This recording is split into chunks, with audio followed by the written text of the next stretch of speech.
gender rule was yesterday rejected by members of parliament despite spirited lobbying by women parliamentarians.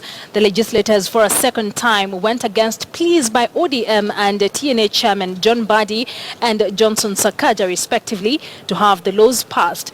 The bill was supported by a paltry 178 members, far below the required 233 votes.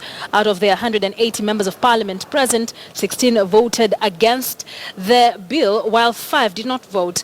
The House has 349 members, and as many as 150 did not show up, or rather did not vote. President Uhuru Kenyatta and CORD leader Raila Odinga had earlier urged MPs in the Jubilee coalition to turn up in large numbers to pass the bill into law.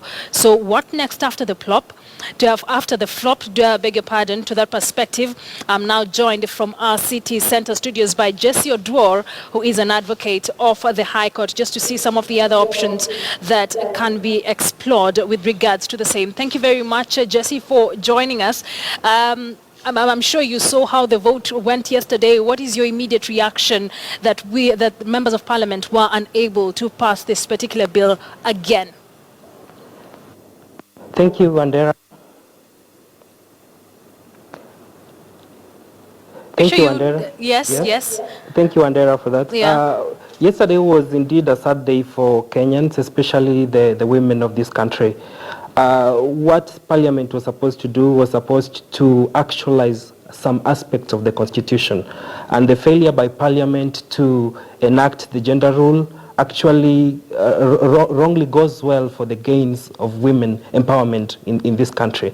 Moving forward, that happened yesterday. Parliament still have a number of options to explore in actualizing the gender rule in the Constitution.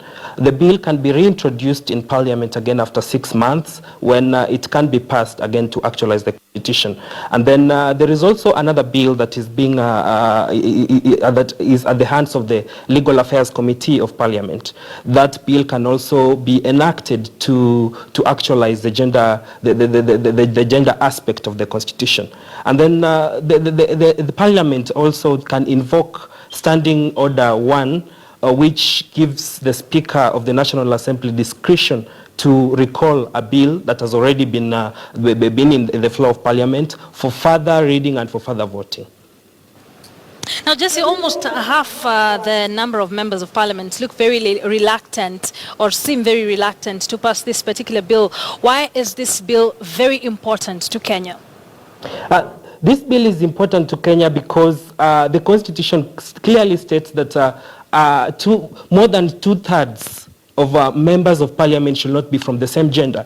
And therefore, as Parliament, the way it's constituted right now, we have roughly about 67 members of Parliament who are women. And therefore, that number falls short of the 50 members of Parliament who are supposed to constitute the other gender of Parliament. And therefore, the worst that can happen if somebody moves to the Constitutional High Court Division of Kenya right now to challenge the constitutionality of Parliament based on gender, then that means that Parliament is wrongly constituted.